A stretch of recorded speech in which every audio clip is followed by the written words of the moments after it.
All right, well, welcome VGMCon. Hello. Thank you guys for coming out today. How many of you guys are familiar with our show Heroes 3?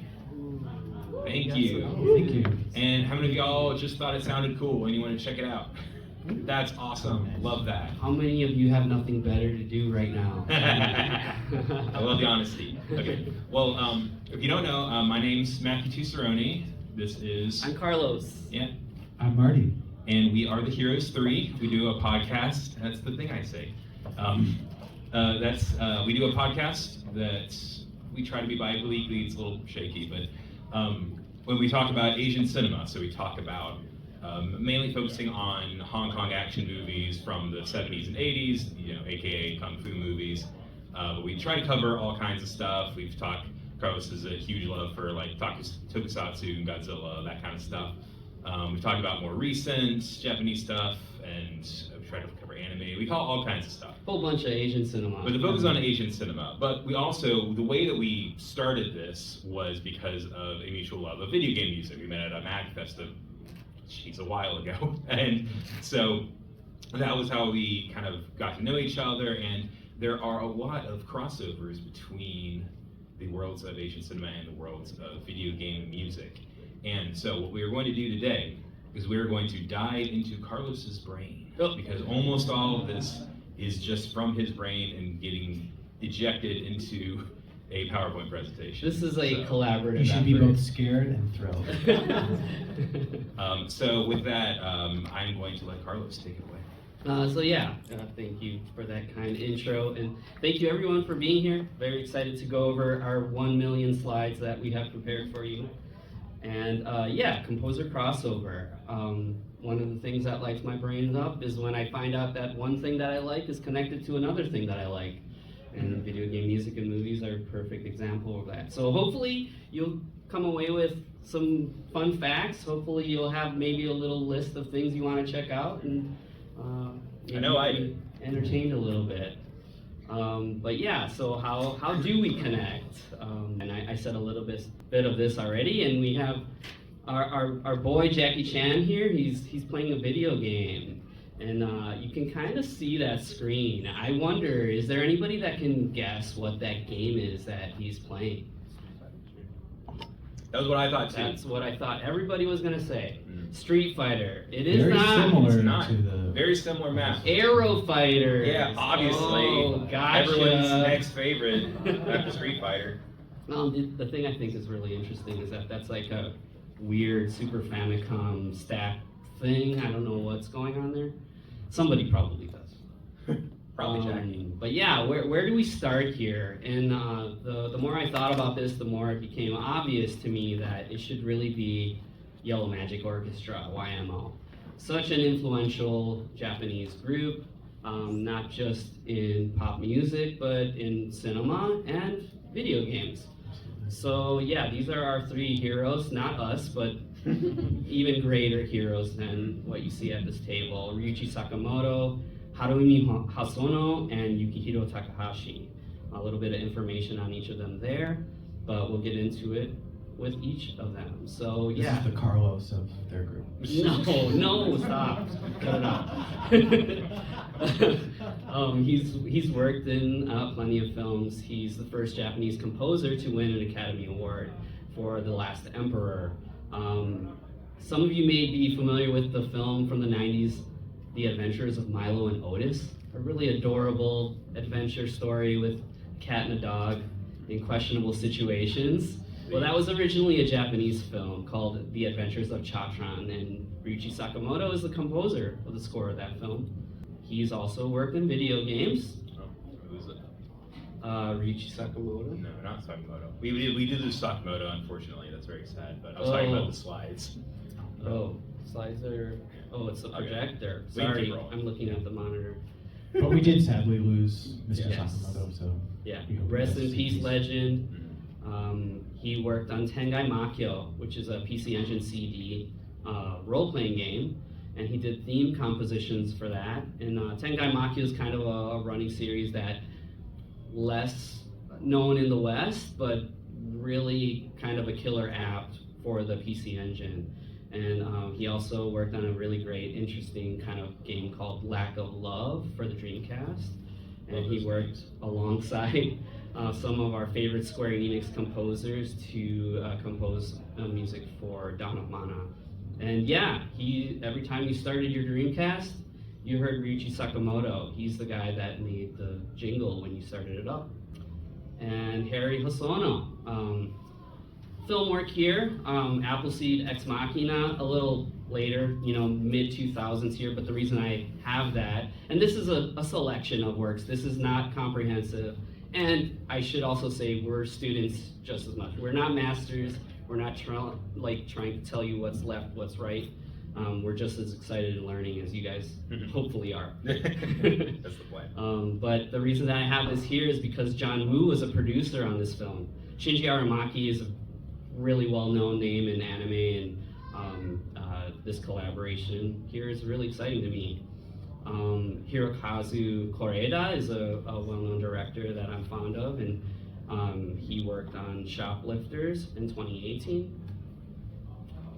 And I'm gonna spin my wheels a little bit. And yeah, there's an animated film from 1985 called Night on the Galactic Railroad, directed by Gisaburo Sugi. Harry Hosono did the score for that. And for me, Gisaburo Sugi also directed the Street Fighter II movie. Yeah. One of my. You can't see, but the Street Fighter II animated film from the mid-90s. Are we still? Do you want me to keep which- spinning my wheels? I'm sure we could spin wheels about the Street Fighter animated movie. Well, yeah, I mean, Capcom, they finally did it. Even though they couldn't count to 3, they expanded outside of the arcade machine, and they helped create an animated feature based on Street Fighter II. Which, if you ask people on the internet, the only thing it's famous for is for seeing Chun-Li naked in it. But there's a lot of other stuff in the movie too. It we've never watched it.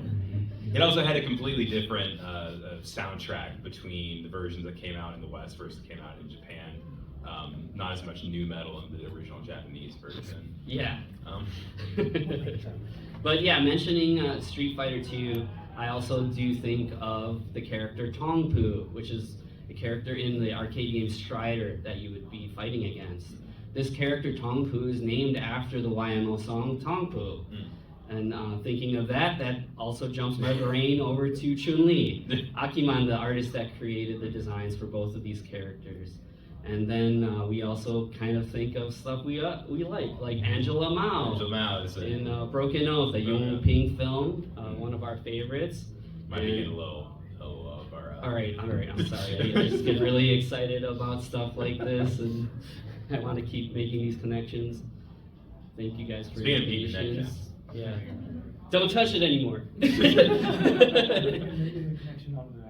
It's all good. Oh, you did it again. I told you not to do it. It was a good luck touch. Told you not to touch it. What did you do? Just send us the slides, it'll be fine. Yeah, we'll Yeah. email you each individual Yeah, slides, yeah. so please just leave your email at the door. That's funny. Going back to Harry here.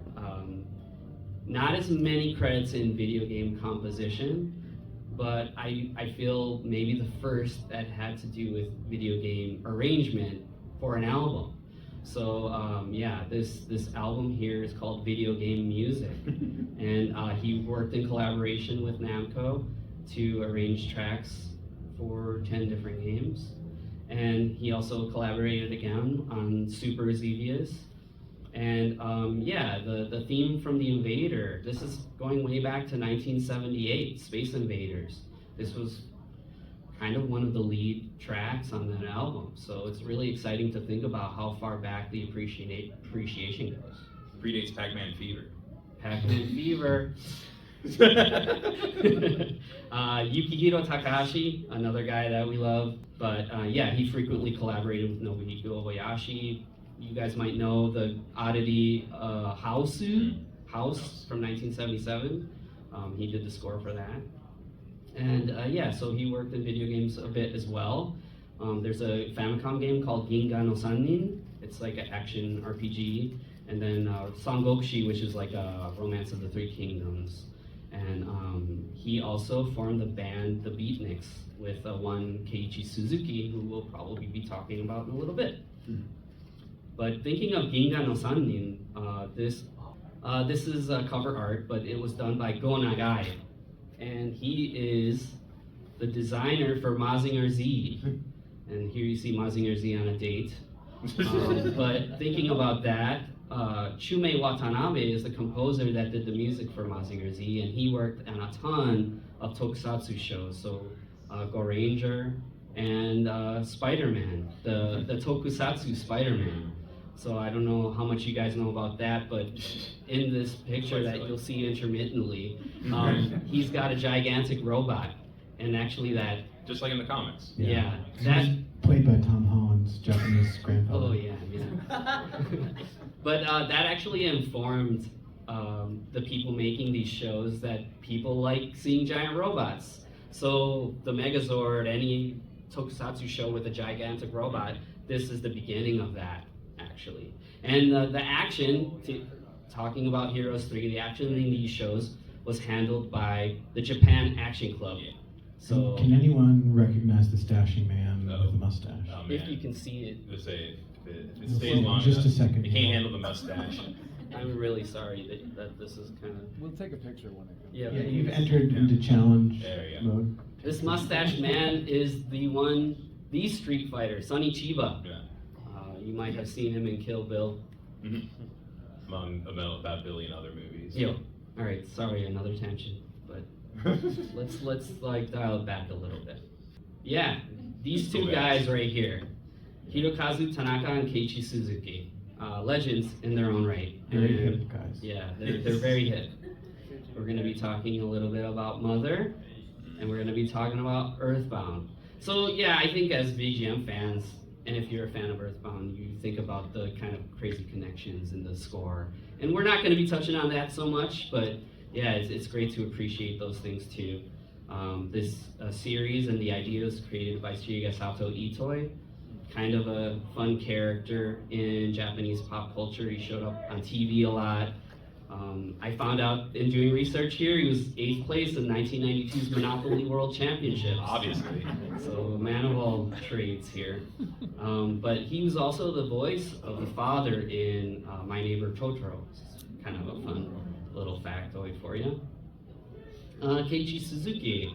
And video games, obviously, we're talking about Mother 1 and 2. And there's a really great, interesting idea of a game called Real Sound Kaze no Regret. This is a concept by Kenji Eno, and it's actually a game that you can play without looking at it. It's completely sound-based. So you can imagine the muscles involved with Keiichi Suzuki having to help create this idea. But yeah, film work, he did the score for Uzumaki. I think a lot of fans of Junji Ito, especially lately, and there was a live-action film in 2000. We're big fans of Zatoichi on Heroes 3. This was a 2003 adaptation by B. Takeshi. And then, yeah, Tokyo Godfathers. Amazing film by Satoshi Kon. Highly recommended it.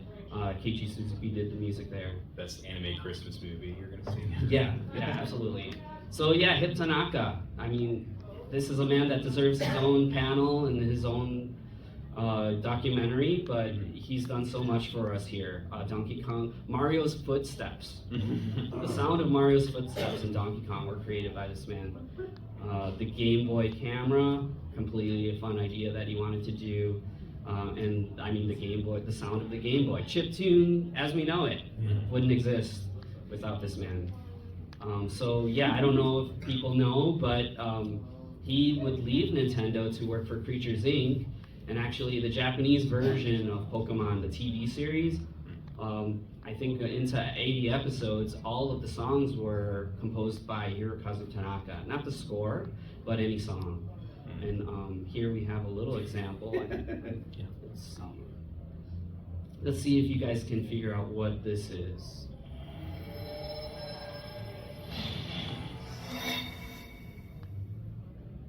Not that. The next one. I'm glad there wasn't an ad before it. Hello kids! 君はもうたっぷりポケモン捕まえた僕も151匹捕まえた君もまだまだの君もポケモン見えるかなに挑戦だ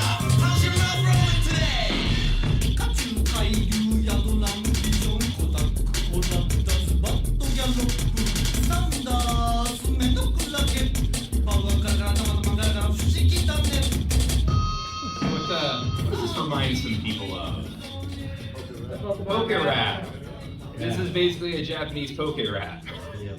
Because of course all of the songs that, you know, if you're my age, you think of with Pokemon were all written by 4 kids, like the Jingle Houses and stuff back then. But they had just as goofy of stuff going on over there too. You guys want to get some donuts after this? You know it. Yeah, jelly donuts. I think there's another interesting facet to this though. If you listen to it, it really does have a lot of the same DNA that you would hear in the Earthbound soundtrack. Kind of this quirky, kind of sampling kind of situation. So it's really fun to see that.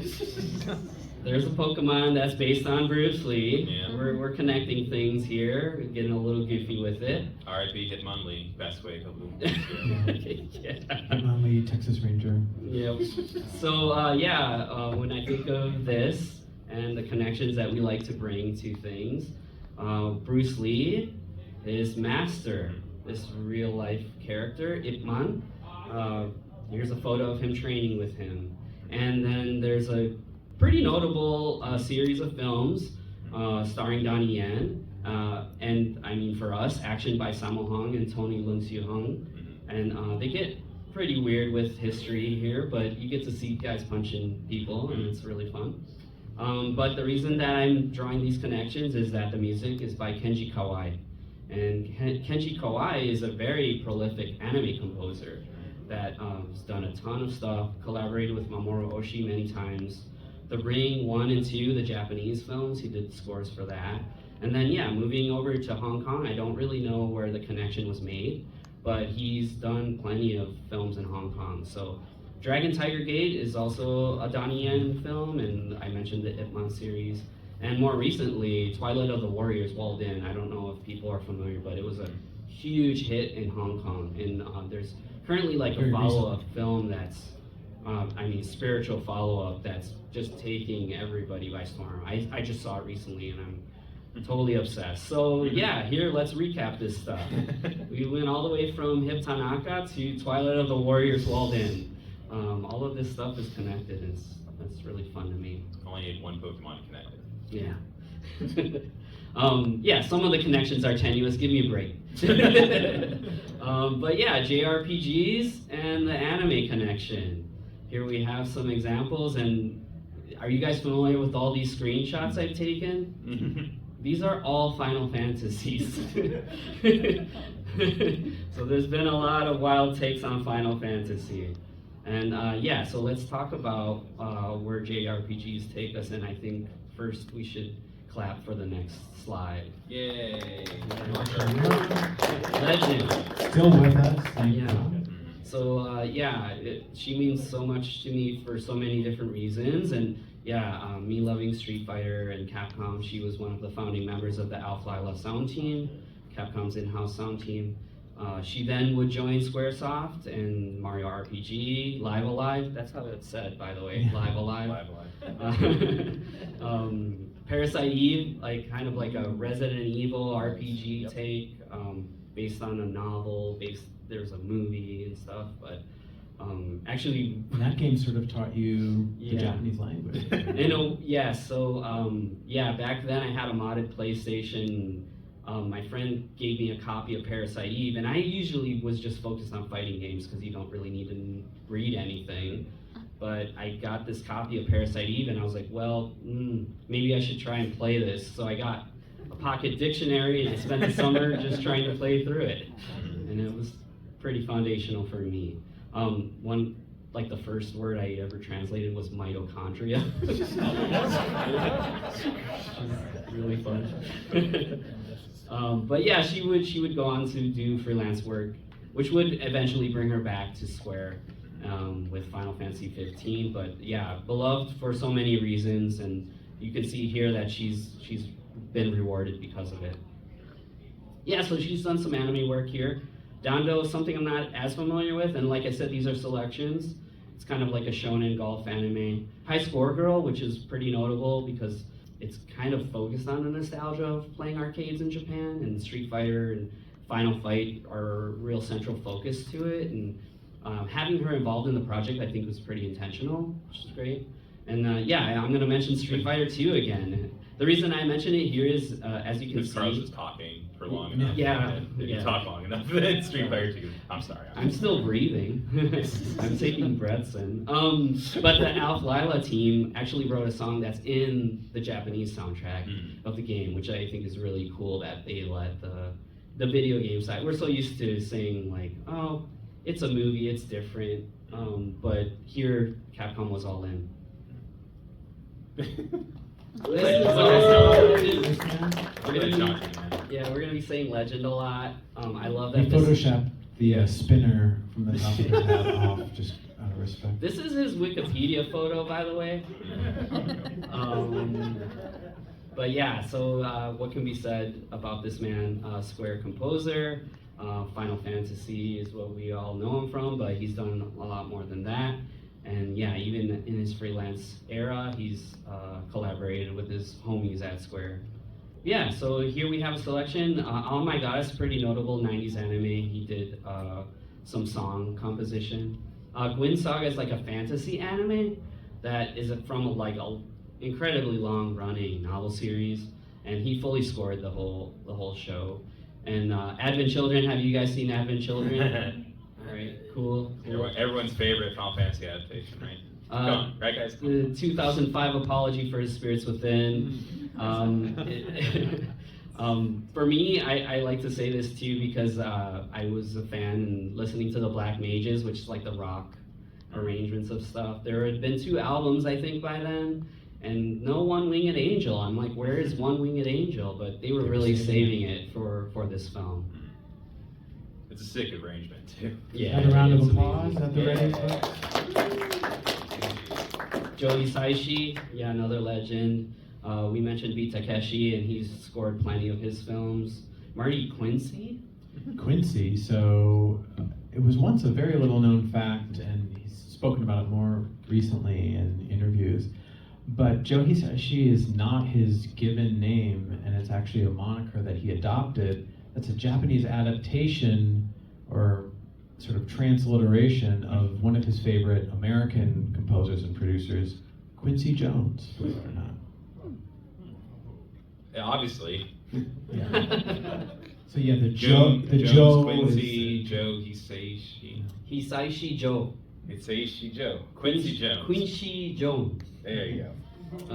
He won One an to Academy Award for The Boy and the Heron. And he's worked on some games. Some stuff you'd probably expect, but yeah, I'm gonna mention Tengai Makio again. He did some amazing theme songs for this game. And he did like this, it's like Famicom, like first person Zoids game. But I think pretty much everybody would be familiar with Ni no Kuni by level 5. Handful of games, JRPGs, but also kind of action-y stuff. And yeah. Another degree of kind of translation, then there ended up being Ni no Kuni film adapted from the games. Mm-hmm, mm-hmm. Another one. Kano, another great one. Yeah. So many great things. Macross Plus, Escaflowne, Cowboy Bebop, Turn 8 Gundam. Yeah. Yeah, Ghost in the Shell standalone complex. Yeah, she's done amazing work. She's extremely versatile. You give her any genre and she will kill it. Just recently here in the States. Yeah, she's played with the Seatbelts in Brooklyn, I believe. I was a huge fan of Escaflowne, and that's like a fantasy show, and it's like got a fully orchestral soundtrack. And I would frequent this Japanese hobby store in my town, and the guy there is like, hey, I know you liked Escaflowne, you should check out this soundtrack I have for this anime called Cowboy Bebop. And I was like, whoa, all right, this is before the show came out, and I bought the soundtrack not knowing anything about it. And actually, when I listened to it, I was like, this isn't orchestral music. This is like jazz music. But of course, I learned to love it, and that's I have here. She helped you like jazz. And just out of college, she was recruited by Koei, and she's worked on a handful of these kind of simulation RPGs. Romance of the Three Kingdoms and Uncharted Waters are some that I would recommend checking out the soundtracks for sure. Maybe not enjoying the games. unless you really are into those. Yeah. But there's a really cool little game called Napple Tale on the Dreamcast that has an amazing score by her, and it's got super cute aesthetics. Another one that maybe some people will know, yeah, I think he's amazing. What I was jokingly saying to my homies is that if there's a robot show with a G at the beginning of it, he probably did this soundtrack to it, and it's gonna be awesome. But yeah, he's composed so many anime scores. Yeah, and then he's done some video game work too, and here's some selections. Zardian it's like a robot platform game. Not that great, honestly, but it's Cool cool soundtrack. that he did it. Alundra, kind of a flagship game from the 32-bit era. Yeah. He did the score for that. I don't have as much experience playing the game, but Matthew did, and But I tried. I gave that game many shots, but it is a really good soundtrack. Yeah. But it turns out whenever you make Zelda, Great personality, that game. It's just. if you have a Zelda style game and you have to load every time you change screens, it really kills the vibe. so Soundtrack really good. yeah, Gravity Rush, Gravity Days, killer app for the Vita, and it was eventually, ported to consoles. Rush, legendary. Yeah, the feeling of flying in video games is just so cool, and I wish more games would try to attain that feeling. But so we're digging a little deeper. Kentaro Haneda, another awesome anime composer, Macross, Barefoot Gen, Orgus. He's done some films that we really enjoy. Hoiro Tekken is like a Japan Action Club film. Sayonara Jupiter is a really kind of ambitious science fiction 80s Toho film that I like a lot. And Virus is kind of like a disaster movie where a global pandemic destroys the population of the Earth. Wow. What? Science fiction, love it. Notably here because he was the composer for a lot of the early ports of Wizardry, which honestly could also have its own panel with the history behind Western RPGs and the influence of Western RPGs in Japanese gaming and culture. Yeah. Obviously, we best And know he just for- looks like that. I mean, Yeah. he has like a filter. He just walks it in the lights. Yeah, it's amazing. Glaze over, yeah. I was a little cheeky with these bits here. Squaresoft sound effect guy that pushed his way into composing Chrono Trigger, and he got a tummy ache because of it. But also, he's made some of the most memorable JRPGs Of course. melodies ever. The Chrono series, of course. Tobal #1, which is like kind of an all-star soundtrack of Square at the time. Mario Party, Xenoblade, which also ended up being kind of an all-star composer soundtrack series. So the reason I really do have this here, besides Inazuma 11, is pretty cool, but Delicious in Dungeon. Oh, yeah. Yeah, just like amazing work by him alongside Shunsuke Tsuchiya. And fairly recent and big hit. You can probably watch it right now on Netflix. I think. It's on Netflix. Yeah, Delicious Dungeon is incredible. If you're not familiar with it, it's an amazing manga as well, and it's getting Studio Trigger's doing an anime adaptation, which is just beautiful. Yep. And you get to have the Chrono Trigger guy doing the music. It's like an all-star thing. Yep. But we haven't talked about Hong Kong action for long enough, so now we're going to talk about Wong Fei Hung. So we're talking about Wong Fei Hung. This maybe is like unfamiliar territory for a lot of people, but if you really enjoy Kung Fu movies, this is a name that you've probably encountered whether you know it or not. This man is a historical figure, but also kind of a mythological figure. The lineage of the Hung Gar style is he's a notable figure there. And these are all examples of Wong Fei Hung. And yeah, stick with me. So have you guys ever seen Drunken Master? Right. So Jackie Chan is playing a young kind of Freddie Wong, tempestuous, Freddie Wong, yeah. Wong Fei Hung. Jet Li, and Vincent Zhao playing him in Once Upon a Time in China films. At the bottom and center, we have Gordon Liu, who played him in Martial Club, an absolute legend. Sammo Hung played Wong Fei Hung. I don't know, this isn't really the audience to quiz I'm on, but I see Meng questioning himself. You don't You know? know where Can One came from? This was actually in Around the World in 80 Days, Yeah. which is a Disney film. Yeah, the 2004 Jackie Chan. And as of today, the last on-screen appearance of Jackie and Sammo, who Together. grew up together. And one of only 2 examples of a Western-made media that has Sammo Hung in it. It's crazy. He was only in that and the TV show Martial Law. Which is an absolute must-watch. Don't It's- skip a single scene. It's Yeah. garbage, but the action's so good. And on the far right of your screen, you'll see this very distinguished gentleman. This is Kwon Ta King, Mhm. who has special esteem when talking about Wong Fei Hung. He has portrayed him so many times that he's in the Guinness Book of World Records, apparently, for the Very good. most amount of portrayals that an actor Of the has same ever character. given of the same character. Yeah. And he starred in so many of these movies between, what's the years? From 49. 1935. Yeah, 49, 30, yeah. He was in like dozens, like over 80 or something like that. There was one year where he was in 25. He made 25 movies in 1 year. In 1 year. And sadly, a lot of these have been lost to time. Yeah. Restoration and preservation efforts haven't always been as strong in Hong Kong cinema, sadly. But he also is featured in very prominent performances towards the end of his career in 2 films directed by Yuen Ping, who also deserves a round of applause. 1979's Magnificent Butcher and 1981's Dreadnought, 2 of the absolute classics of the genre. One of the first movies we talked about on the show. So yeah, Wong Fei Hung's appeared in video games. Of course, more leaning towards fighting games. So yeah, Rekka Lee in the Neo Geo game Last Blade is really based on Jet Li's portrayal of Wong Fei Hung in Once Upon a Time in China.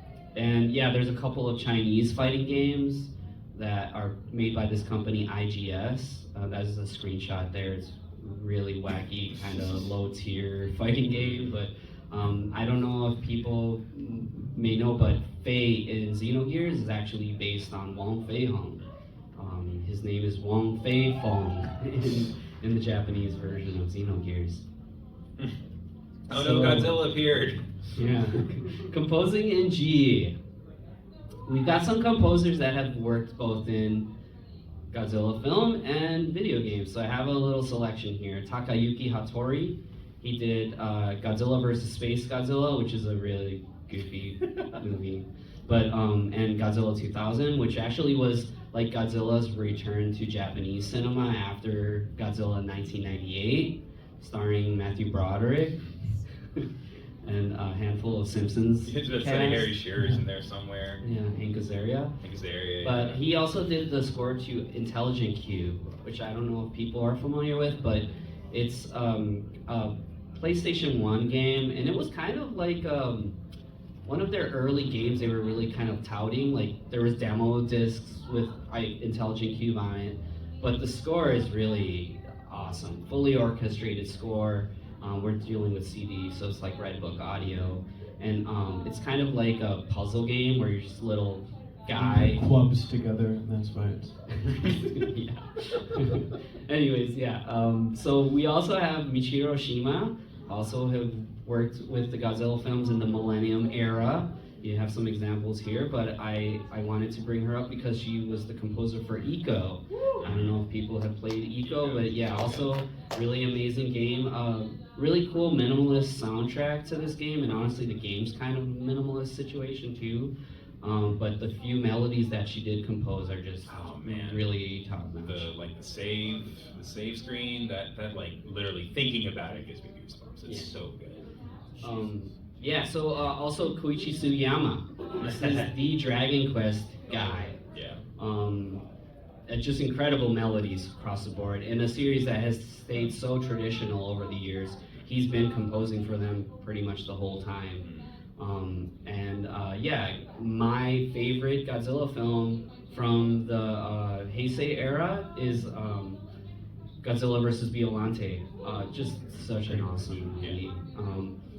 Yeah. I'm not saying that he's Jesus. But- This is also an Enix game. It's called Jesus, and it's just worth mentioning because it's called Jesus. It's also worth being Koichi Sugiyama passed away not too long ago. He was like in his 90s. He was also not a great guy. But We'll let you But look what that we can up. say Yeah, is you that can look- he you can did look it up believe in a spherical planet. Yes, which isn't unlike the some case. other video game composers. That's a Oh, whole other thing. All right. Kootani, another awesome one, and we mentioned Eco, and now I get to mention Shadow of the Colossus. Mhm.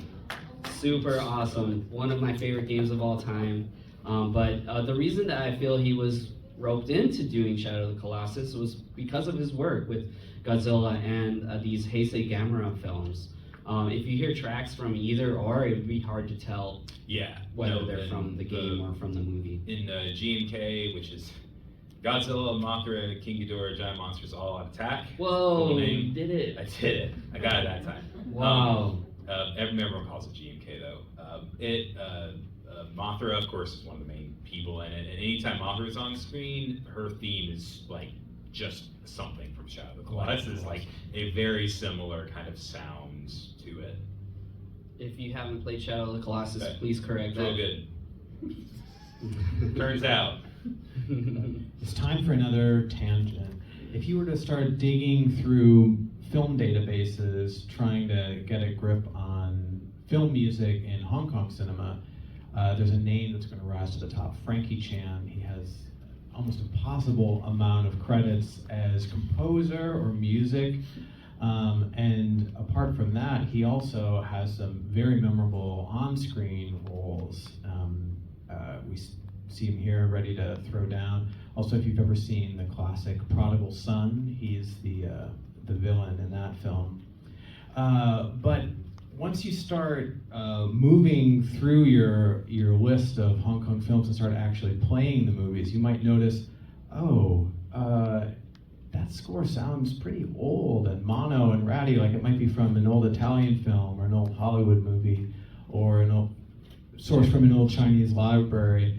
And in actuality, almost 99% of cases, Frankie Chan really operated more like a music supervisor, a music sort of director, and there's actually very little original score in Hong Kong cinema in the heyday that we're talking about. We'll try to grab questions at the end if that's all right. Thank you. Hold on to it though. Yeah, That's please hold exciting. on to Thank it. you. So really, for us three, we see this space and we see the future of hip hop. Really, he's kind of digging through the crates, dodging the FBI from across the ocean, and getting away with it masterfully. So, yeah, pour one out for Frankie, please. And it is honestly one of these kind of breadcrumb situations with what we're talking about, all these connections. You have to mention Frankie Chan, and honestly, Hong Kong cinema just kind of, it's like in a reflection of pop culture in a way, knowing that they're pulling certain tracks, hearing Star Wars in the middle of a kung fu movie. It's great. It happens a lot. Yep. And when we were conceiving of this panel, we were trying to think, like, okay, what is the wildest, like, most far afield points that we care about that we could try to, like, really strive to kind of connect the links in the chain. And what came to mind for me immediately was my two composing heroes, titans for me, Mr. John Williams, Mr. Koji Kondo, both of us still with us to this day. And Sorry, when we were going through this earlier, I didn't read the quote. so former President Obama is really dubious about whether this is even possible, whether it should be done, whether it should even be considered. We're going to try anyway. And hopefully, Yes, we hopefully can. you'll have some grace with us. So we're thinking about John Williams, very dignified older gentleman. Does he even know Kung Fu? Does he know anything about it? Has he thrown a punch? Can he take a kick? So does he know anything Right. about this kind of art of cinema or games, someone asked. Or games? Are you serious? John Williams? No, we're going to see John Williams' name in the end credits of quite a lot of games throughout all the generations. Now, if you want to quibble, you could say he didn't work directly on these games and that they're pulling from the tapestry of these very famous scores. But yeah, VGMCon is not a place where we quibble over these things. But it's important to mention when talking about video games and John Williams that this did introduce a really dangerous rift between John and his most famous collaborator, Steven Spielberg. Of course, Steven Spielberg was a dyed-in-the-wool Nintendo boy. Here we see him Wii tennising against an incredibly young-looking Shigeru Miyamoto for the time, very stylish. Meanwhile, John is hobnobbing with the cool Sega kids, with Quincy Jones, some legendary Japanese composers, and a future Some other Sonic guy. 3 composer as well. So, yeah, technically we might not see a kung fu film in John's filmography, but wait a second, let's look a little bit more closely. John has actually scored music for a lot of actors that we care quite a lot about on Heroes 3 and that are very central to a lot of Asian cinema. Here are some screenshots from a film that he worked on, was nominated for an Oscar for, Memoirs of Geisha. Some absolutely stunning music for Zhang Ziyi, for the legendary Gong Li, for Michelle Yeoh. And then in my heart, Temple of Doom is as kung fu and as Hong Kong of a movie as you could get. And we came to find out through the years of doing the podcast that actually a lot of Hong Kong action directors felt very similarly. Temple of Doom was a huge hit and really kind of actually put Spielberg into the heart of a lot of those filmmakers. In the upper left, we see Roy Chow and a very memorable performance in the cold open of Temple of Doom. But he actually has a storied history in Hong Kong. He acted opposite Bruce Lee. And if you've ever seen the classic late 80s film Dragons Forever, which features our trio, Jackie, Sammo, and Yuen Biu, Roy Chow plays a very dignified judge in that film. And then in the bottom, we see this incredible star turn for young Ke Huy Quan, and he even throws some kicks in a roundhouse. So, I We're mean, getting there. this is kung fu, no? And also, how did we forget this? There's no way that the Darth Maul fight isn't a great kung fu sequence, right? And that means we get to pull Duel of the Fates in the conversation. So this is technically kung fu music now. And just reading through our bullet points, it's still too good. And why is it so good? Why is it such good music? We don't know.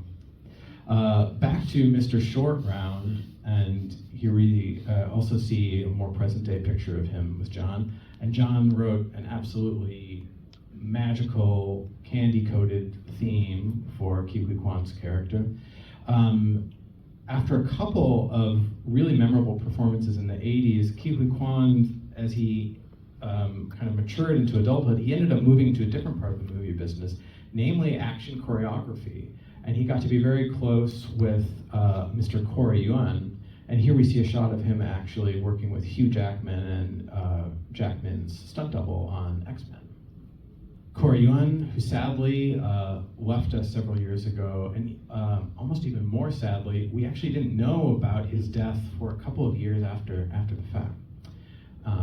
And he is one of the most highly praised action directors of Hong Kong and later of many films in the States. He was one of the what's called the Seven Little Fortunes. Came of age with Sammo, Jackie, and Yuen Biu. And he has directed some legendary films. A Heroes 3 staple for us is Yes, Madam, with Michelle Yeoh and Cynthia Rothrock. Also The One, which is sort of a Jet Li America crossover, and also The Transporter. And The One featured assistant choreography by one Ke Huy Quan. So we're keeping the threads going. The One, also Corey Yuen project, also Jet Li. Jet Li and Corey Yuen also worked on this, I believe it won the Cannes Film Festival that year, The Expendables. Very well remembered. Everyone loves it. We were going to play 20 or so minutes of the film, but we ran out of short time. And this features a score by a young man at the time, Brian Tyler. And Brian Tyler, he really looks like that, and he has like a perfect backlight at all times. So he's basically like if Cloud Strife wrote music for violins and always wore a black hat.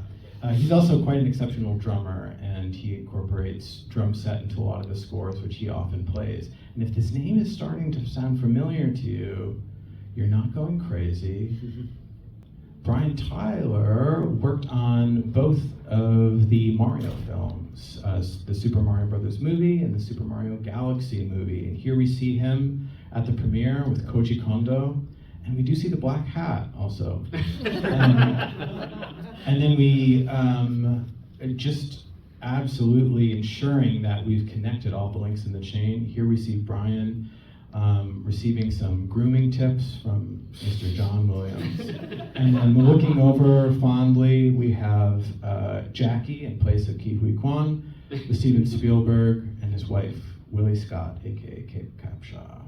So we've done it, folks. We connected all those links. Never question it again.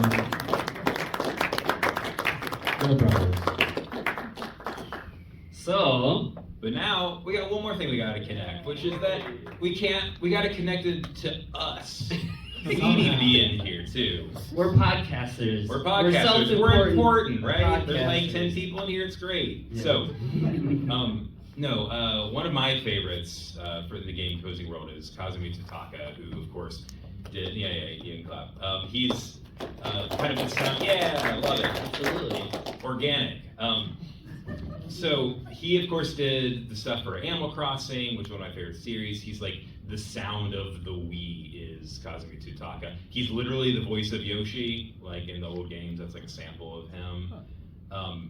But he did like the Wii Shop channel, the Mii channel, Wii Sports, all of that.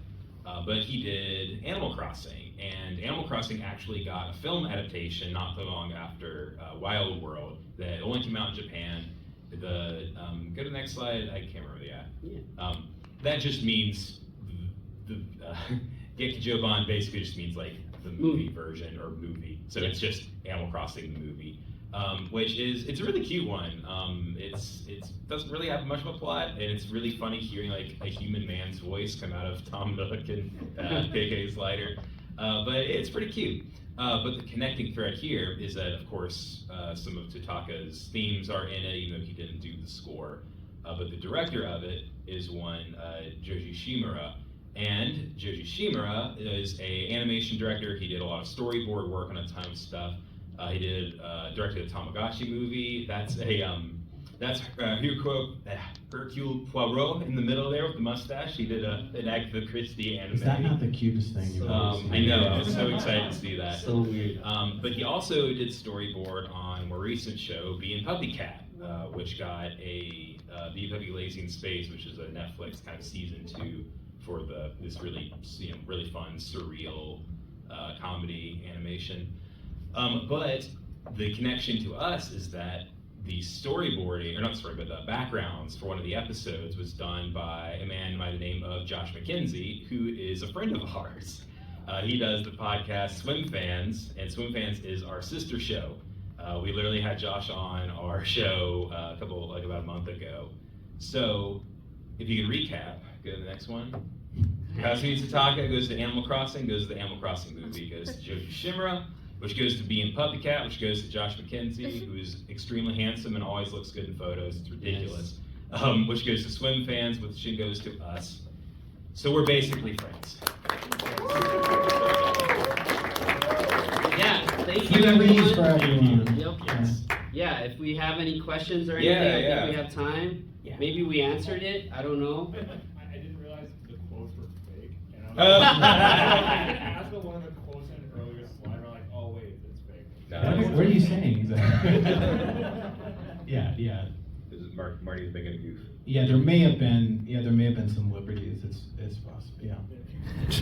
The Obama one really messed with me. That's probably what I realized. No. That's funny. Yes. Just one question. Of course. So I don't think I realized that Kawatani was doing Godzilla stuff Mhm. before Shadow of the Colossus stuff. Mm. What a great connection. Is he still working on that series? What, you guys know what he's up to? Are you friends with Kawatani? No, actually, I don't know what he's been up to lately. I'm really knowledgeable of what he was doing then, But I know he's not working on like the scores for Godzilla. So yeah, I mean, Godzilla -1 was the most yeah, recent. that's by Naoki Sato, if I'm remembering right. And I don't know what the next film. I would imagine it's the same team, but I don't know who's composing for that movie. But I'm very excited for Or it. +2. No, it isn't. Godzilla +1. Divided by. But yeah, Wherever you're so right. thank you everyone for sitting through all of that. I really appreciate you guys here listening to my chatter. And if you have any questions and you want to just chat or whatever, Yeah, we'll Yeah, be feel free here. to grab us. Otherwise, if you're at all curious about the podcast, you can find us wherever you might listen to podcasts. Heroes 3. Yeah, here is number 3 podcast. Thank you guys. Thank you. Yeah. Really should have done a plug song, right?